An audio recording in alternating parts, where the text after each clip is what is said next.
Welcome to the Reschool'd podcast, the show that discusses all the things that schools may have missed, with your hosts AJ Kuti and Jason Gordon. Hey everybody, welcome back to the show. We are the Reschool'd podcast, the show that discusses all the things that schools may not have prepared you for. As always, I'm AJ, and sitting across from me, Jason. Jason, how are you doing on this lovely 2023 morning? Great, man. It's a good start to the new year. Dropped my girls back off at school for the first time in 2023 and got here ready to, share a tiny little bit of wisdom with the world. How about you? Tiny bit of wisdom. Your girls went back to school today? Yeah. See, ours started yesterday. Okay. So they've already had one day in, so they're excited to get back. See, I've been sleeping late and all that kind of stuff, but now I'm back in the grind. Getting up early, 6 getting the o'clock girls in the morning, lunch. Not fun. Yeah. Yeah, I know that feeling very, very well. Well, today we're going to be talking about, we're going to go back to our college strategies. And I figured this is perfect. This would be a perfect topic for the listeners because this is the beginning of their semester, their spring semester.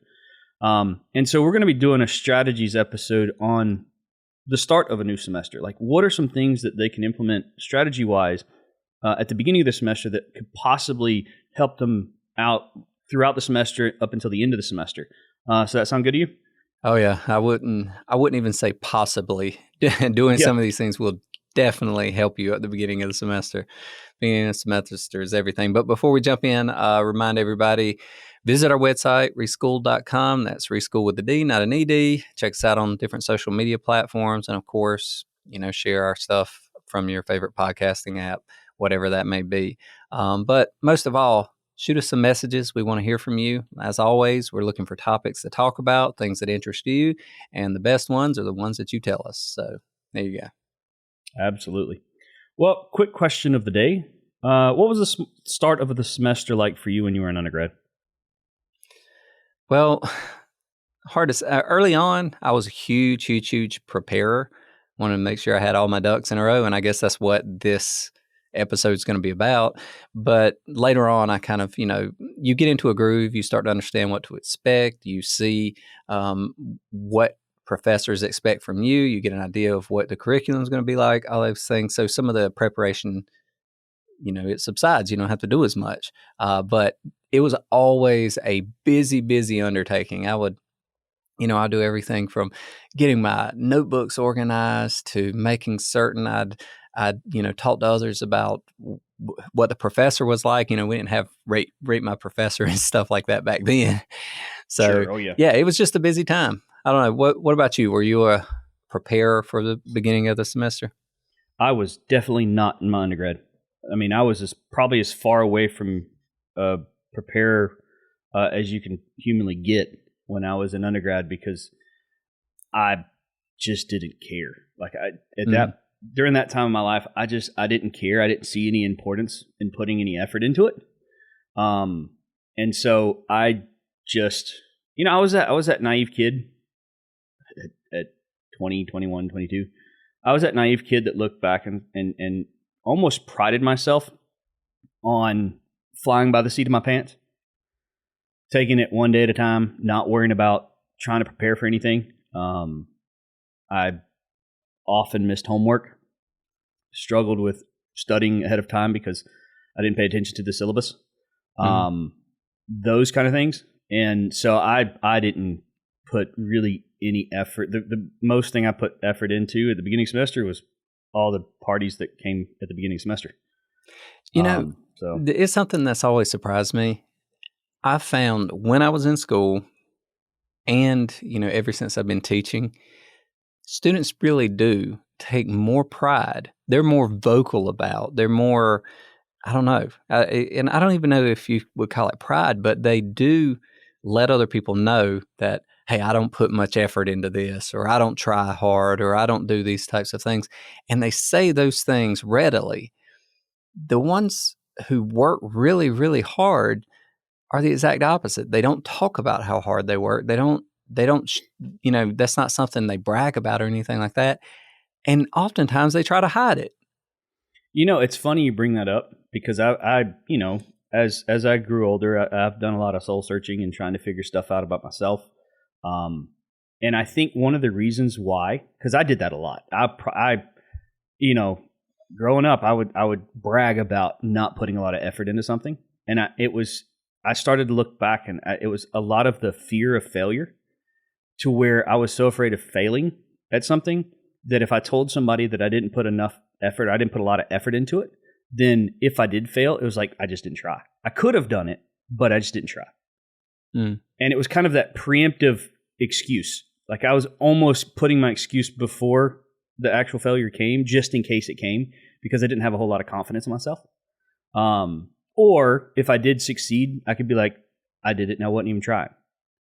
Do you think that's the common rationale why most people do it? Like from what you've seen from your students, because I mean, you teach accounting. That's an area where students have a lot of problems if they're not going to dedicate the time to learn it. Yeah, there's no question. I think a vast majority of my students that do that, it comes from a lack of confidence somewhere.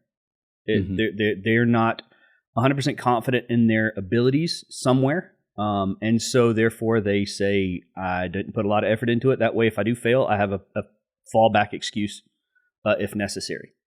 I don't see much other rationale behind it from my students, because you could tell a lot based on the conversations that you have with students, or the conversations you have with people, the answers that they give. You can tell that there's a lack of confidence there, and I think confidence is a big piece. I mean, it really is. Well, I'm not going to lie. I didn't have a ton of confidence early on going into college either. You know, I looked at everything as being such a huge challenge, and this could be something that I don't do well at, and blah, blah, blah. But I never covered up the fact I worked my butt off, and everybody knew it too. Because, you know, people ask, what you been doing? Well, I sat up for 3 hours last night studying. Well, yeah, there's and you that. bring up a good point. I do think that, and this is another, soul searching part for myself. I do think part of that, there's an element of laziness, because I can use the excuse that I didn't try and fail versus failing and spending 3 or 4 hours studying.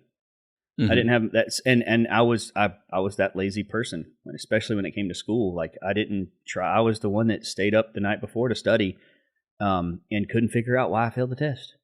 It's just kind of one of those things. So I do think there's a level of, and I say laziness kind of tongue in cheek, or it's probably not all laziness. I think it's just prioritizing, lack of prioritizing, or misprioritizing something. I think that's part of it. So it's not just all encompassing laziness. It's lack of time management skills, those kind of things, because not everybody's lazy. It's just they may not have time to do something, or they may have prioritized it well enough. Well, that makes sense. I mean, with me, there was certainly no doubt that I wasn't lazy. I was, if anything, I was a little bit obsessive about making certain I was prepared. But again, that came from a lack of confidence, right? So I think everybody may be in the same boat. People just approach it from different points. Sure. I will say this. After a while, the over preparation, at least as the semester moves on, gives you comfort. That is, you've gotten off on the right foot. You know you've seen everything. At least, when I was going through, all the way back from probably starting in middle school on, I hated to miss school because I felt like if I missed school, I was missing something that I needed to know. And I didn't want, and lots of times, particularly in middle school, I didn't put a ton of effort into things. And that was because I had a lot of other things going on and I just wasn't motivated to do it. But I knew if I went to school and made certain I at least listened up as to what was expected of me, that I wouldn't miss assignments, that I wouldn't just be lost on a concept, because I at least know that we went over it on this day type scenario. So, and I think that carried on, right? Just making sure I'd seen everything was a big deal. And so preparing early in the semester, making certain you know what to expect so nothing jumps out at you, even if you do miss classes, even if something's very difficult and you didn't understand it and the class keeps going past and, well, you still don't understand it. Just being aware of what you've gone over gives you so much confidence that, okay, I know exactly when the test comes, or by the end of the semester, I know exactly what I need to know to successfully pass this class. At least that's the way it was for me. So Yeah, I kind of look at it too. You were somebody that I assume, in high school, college, whatnot, you worked out. You've said many times that in college you woke up early to go work out. yeah, I was Um, pretty obsessive about it early on. I got really into it in middle school okay. for some reason, and it kind of carried on. It became more a normal part of life later, just doing it.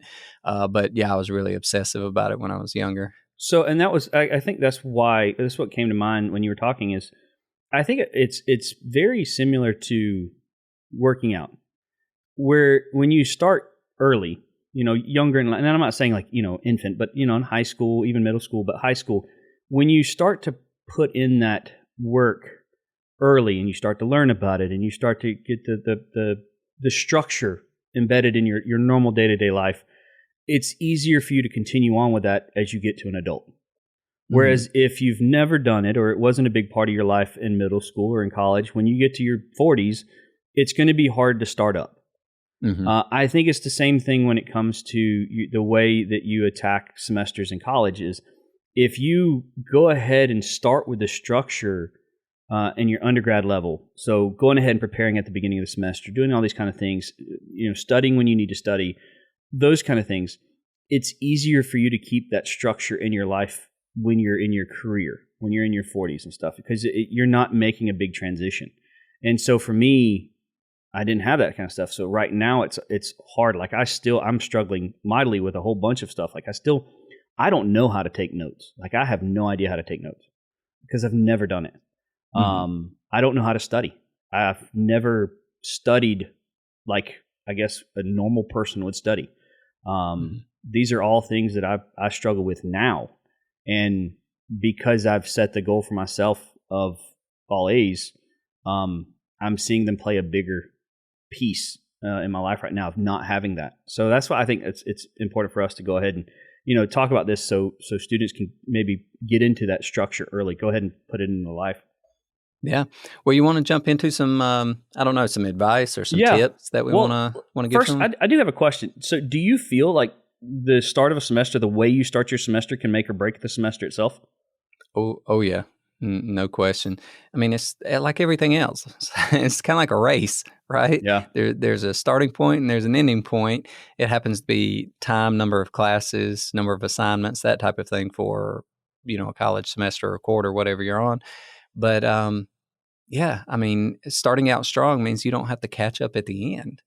And sometimes the way things come about, there is no catching up at the end. Yep. So with that being said, starting out strong is everything, and that's why I was so adamant about it. And granted, it gets easier and easier the more, I guess, the more accustomed you become to starting the semester in a certain way, the easier each semester gets because you get more proficient at even starting it out, right? So you start out on the right foot Sure. semester after semester. So I don't know. Yeah.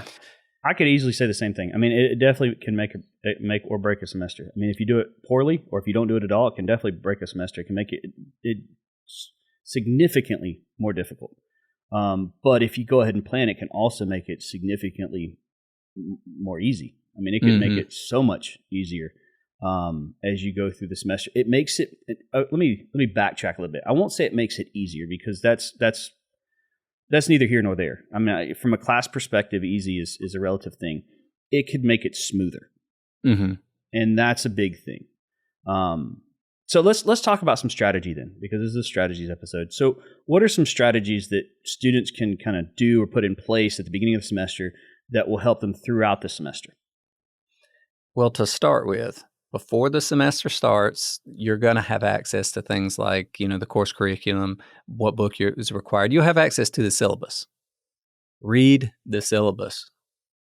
No, because that is the starting point for knowing the expectations for the class. Any course you take, there's almost an incomprehensible amount that you could learn about that topic.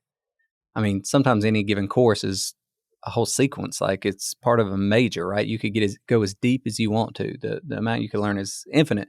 But what you're actually going to go over in that course is finite. There's going to be specific topics that you're going to need to learn. You're going to need to understand. You're going to need to be, I don't know, fluent or conversant in. So start with this syllabus, read through it, know exactly what is expected of you.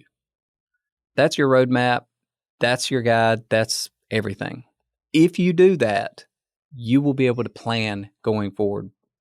You will be able to allocate your time efficiently. You'll be able to do all the things necessary to be successful during the semester. So take the syllabus, read it thoroughly. I mean, and I know a lot of people don't do that because the professor during the very first class period generally takes some time to go over the syllabus. But if that is the first time you've seen it, and usually the way it's gone over is in a very truncated format, you're not going to take away everything that you need to know about the syllabus and the semester. You don't have time during that session to internalize it and say, okay, this is how I'm going to approach this.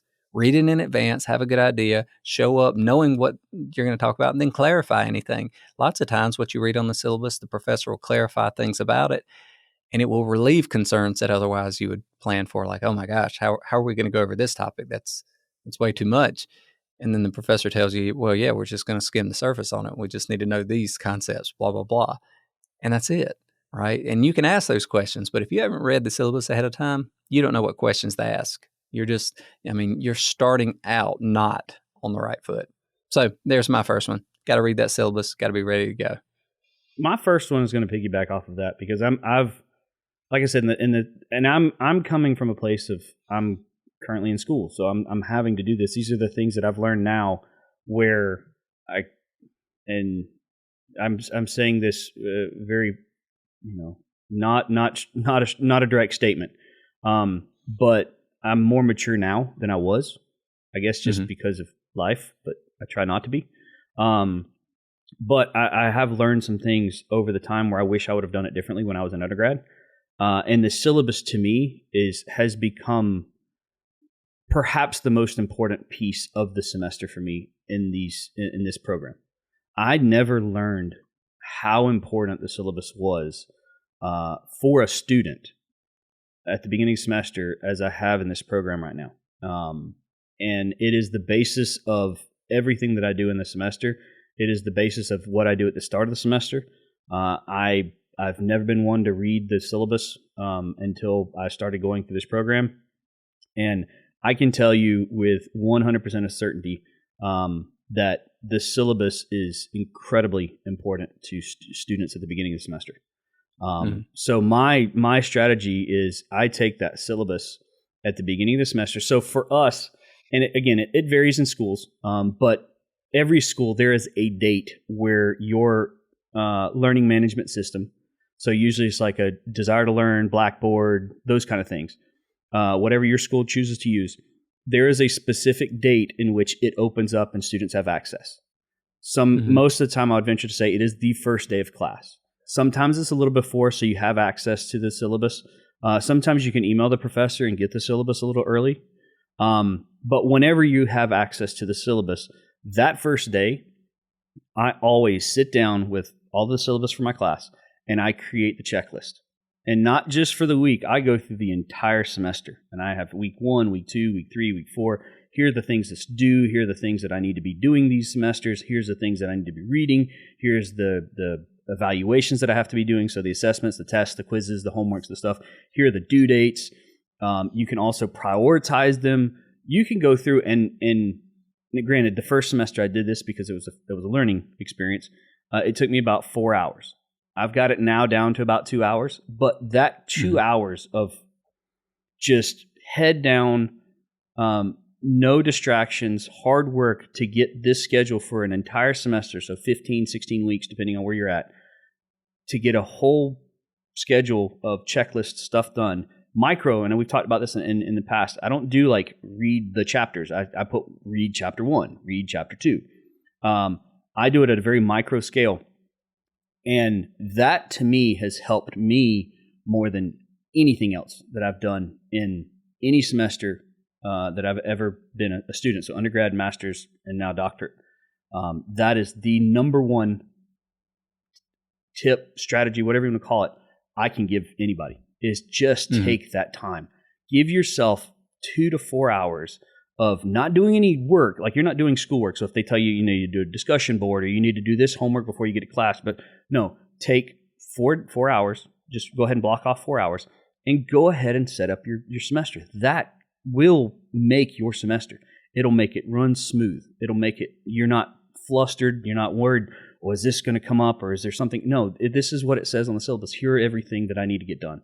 That's my biggest strategy. Great advice, particularly the checklist portion, right? Creating a summarized version from the syllabus, because syllabus is going to be long, right? Oh, I mean, just taking those high points out and saying, look, this is what my week's going to look like. I've got these 4 assignments any given week. Put those on a checklist. They have to be done. Put the due dates out beside them, right? Which brings me to my second point, which is simply you have to fit whatever you glean from the syllabus, right? Whatever you've done, whatever you've outlined there, you have to incorporate that into whatever your life is. So if you got family, if you got work, whatever other classes you have, you got hobby stuff, you play on a team, that kind of stuff, all those things are going to take up your time. You got to understand what your day looks like, what your schedule looks like. So with that being said, take everything you've gotten from the syllabus, integrate it into the schedule that is your life. Now everybody uses electronic schedules, right? And it's right there on your phone. If you don't use an electronic schedule, if you don't have a calendar, if you don't, whatever, I mean, even the default calendar on your phones usually is pretty decent. Start using it, okay? And take again that information, integrate it into whatever your calendar looks like, and say, okay, my week, these are the days that I'm going to be attending classes. These are the hours that I'm going to put in preparing for the class. These are the assignments and when they're due. I know for this day before the exam, I'm going to have to study. Block off a few hours. Block off more time than you need. Everything you assume, there's a simple rule that my wife always says that she got it from her dad, that everything takes twice as long as you thought. And I've always found that to be true. Whatever you think it's going to take, it takes you twice as long. So go ahead and allot that amount of time. You say, it's only going to take you 2 hours to study for this exam. Allot yourself 4, right? Mm-hmm. Make sure you've got the time to feel like you're prepared. If you've got extra time afterwards, good. Fill it up with something else. I don't know. Maybe rest and relax. I don't know. But regardless, as long as you do a good job of integrating what is required of you with your schedule and the time that you have to do it, that's going to go a long way to get yourself started on the right foot. So, yep. My next strategy that I like to do, that I've learned, is kind of what you're talking about. You're integrating it in your life. You've read the syllabus, you've made the plan, you've integrated it, you've come up with some kind of. I'm going to try. That's actually one of my focuses for this semester, is that whole the schedule where you plan out your kind of the hourly schedule. I don't know what those kind of calendars are called, but you have the whole, like, an hour dedicated to this, and then you have an hour for this and 30 minutes for that. You kind of plan it out within, flexible reasoning.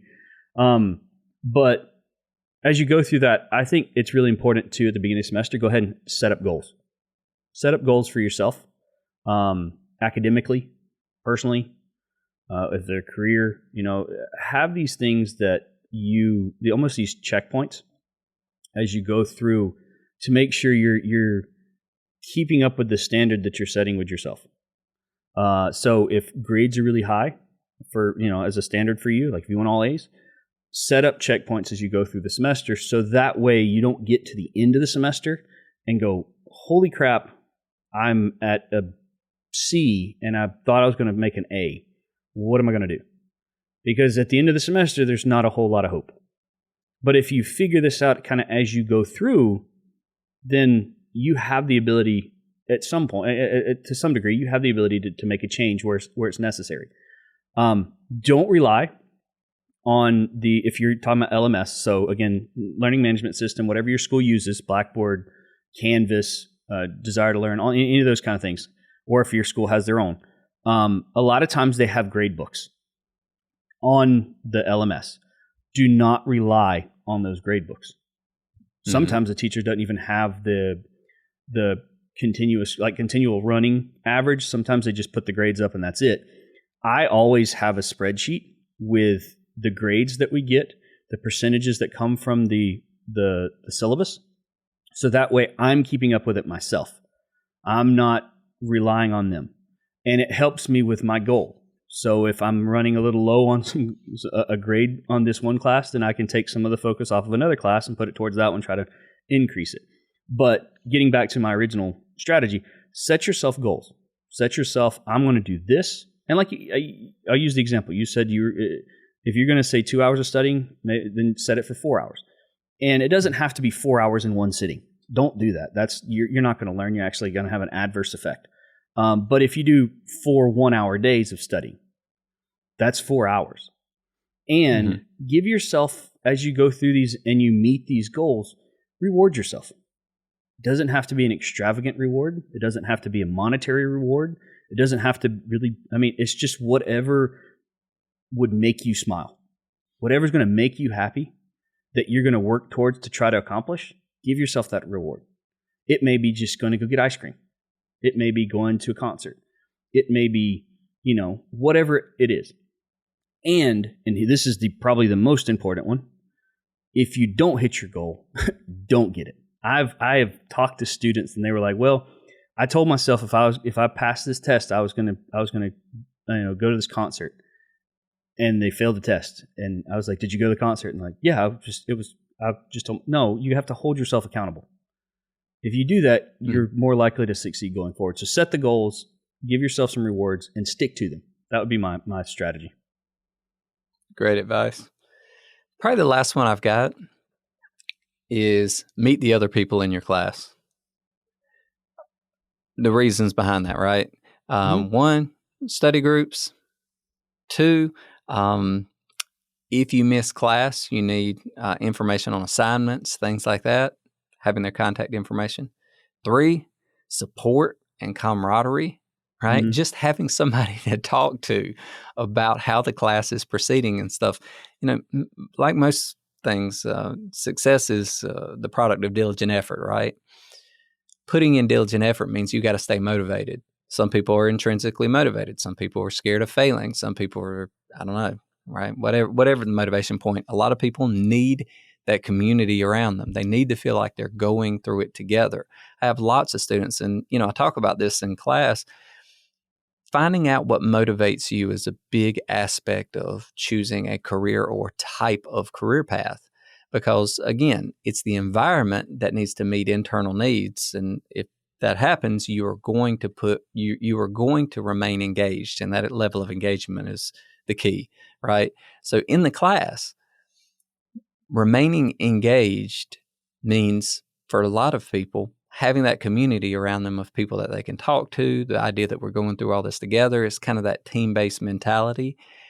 If you're that type of person, make sure it's in place. So talk to people. The other student you can talk to is the professor, right? If you have any questions, any concerns, if you believe there are going to be issues, if you don't understand things, make certain you talk to the professor. When I first got to college, I was scared to death by calculus because I saw how, taking the course, I saw how difficult it could be. Now, generally, it was, it was a middle level calculus class. It wasn't the basic one, right? But I knew how difficult it could be because when you're doing the problems in the book, the first part of the problems were easy. The end problems were very hard. Some of them got extremely difficult, extremely complicated. And because it gave me such anxiety to realize that, I could do the easy problem, but when you actually got to the more integrated one, which is probably how it would appear in life if you were ever going to use it, that I didn't understand how to do them and stuff, it gave me such anxiety. I would go to the professor's office every week just to talk through and to make sure I was at least getting the concepts that were necessary for me to be successful in the course.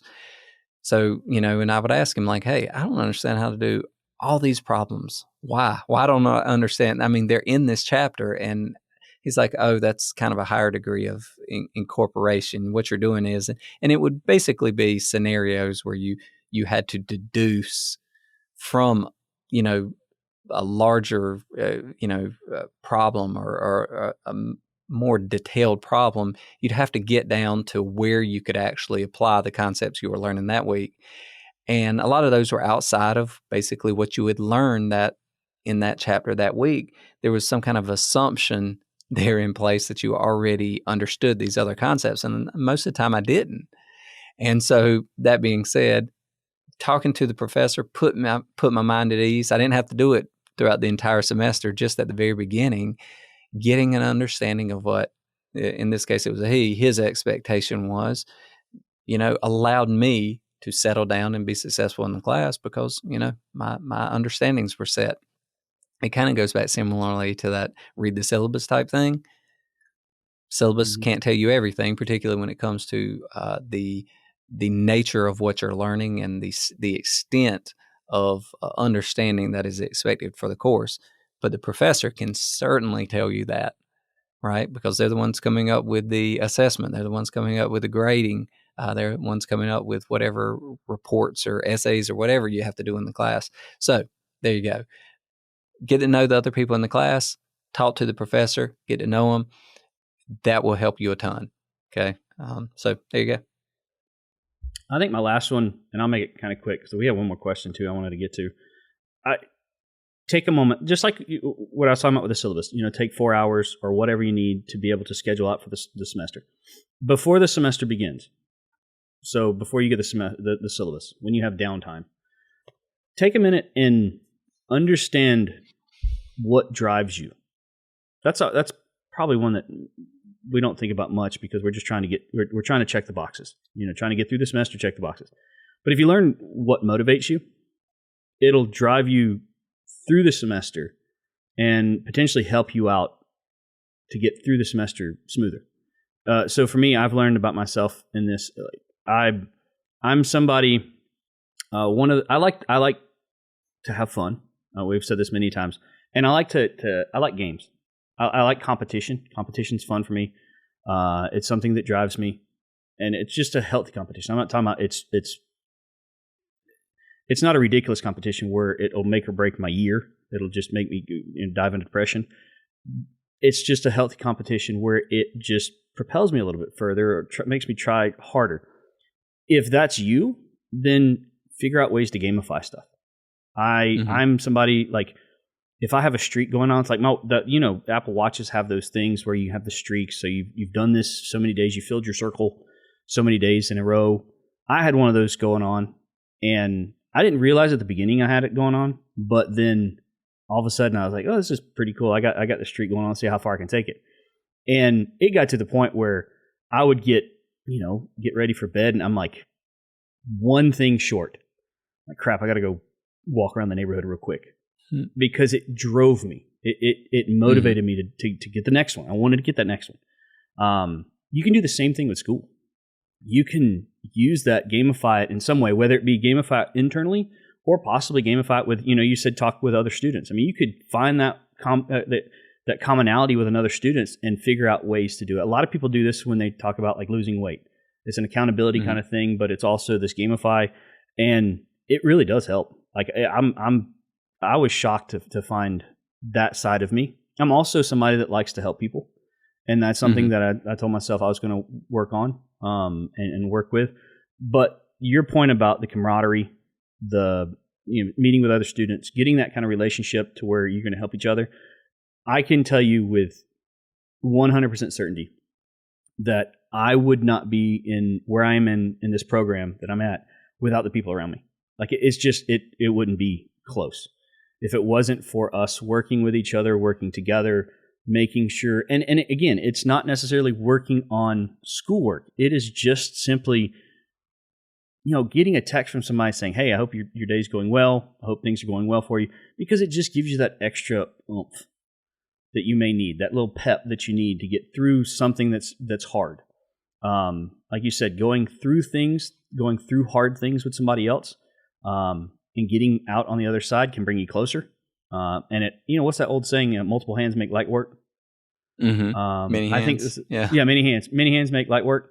I'm a firm believer of that. Now, that does not mean cheat. I'm not saying that in that way, but you can help as a group. You can help each other understand things better. You can help each other study better. You can help each other schedule things better. You can help, everybody has their strengths and their deficiencies. Figure out what your strength is, figure out somebody that quality is their deficiency, and help them. So, last question. Okay. What are some things that students should stay away from that could potentially break their semester? Well, avoid missing classes. Oh, yeah. Right. Up front, avoid missing classes. You're not going to know what to expect. You're going to fall behind from the beginning, and catching up is the worst. Mm-hmm. Okay. Also, if you miss classes, the professor's going to have very little sympathy for you. Okay. Because, their job is very simple. They offer a product in the form of an educational experience. You don't take advantage of or attend that educational experience, and you try to in some way catch up, right?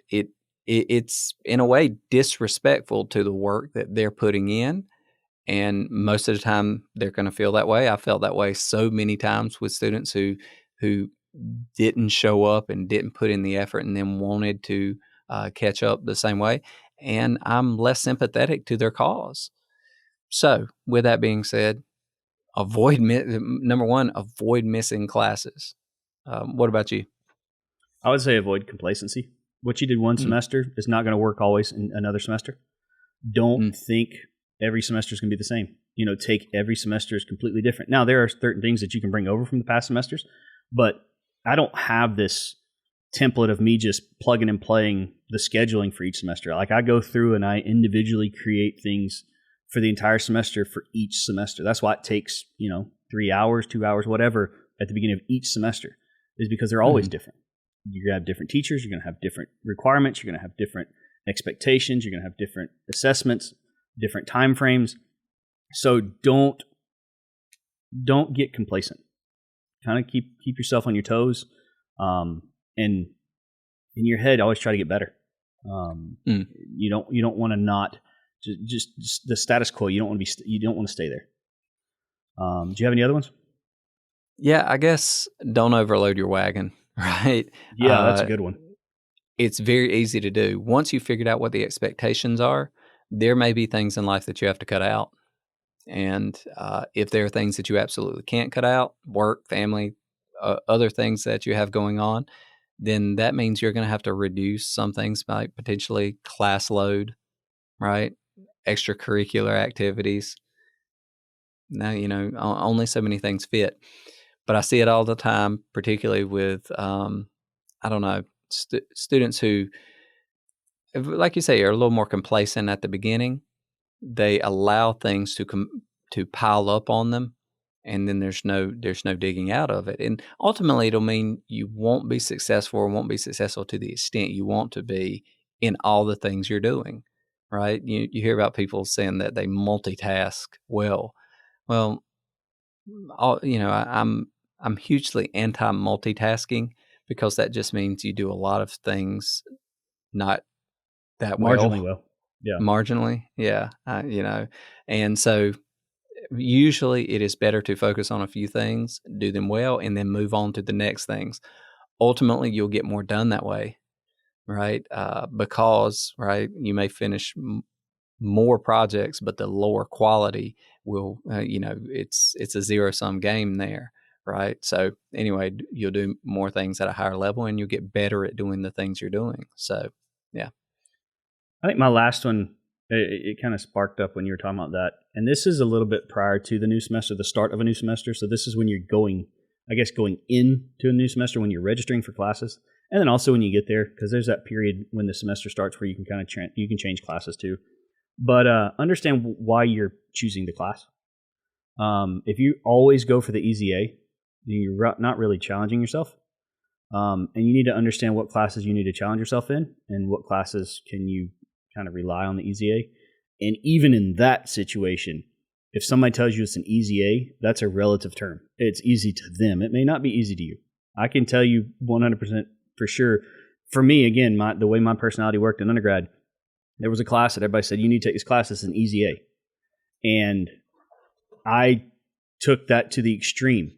It was an easy A, assuming you did the work, but I took it as it was an easy A. I didn't have to do anything, and I did not make an A. So just be careful with that. Understand what you're trying to get out of the class, especially if it's your major. Like for accounting, I never understood like people who's like, accounting's my major. Then why are you taking this class? Because I heard it was an easy A. Well, you're not learning anything. You're just trying to get through it. And that's not what you want to go through college with, that mentality. So, you any other ones? Or?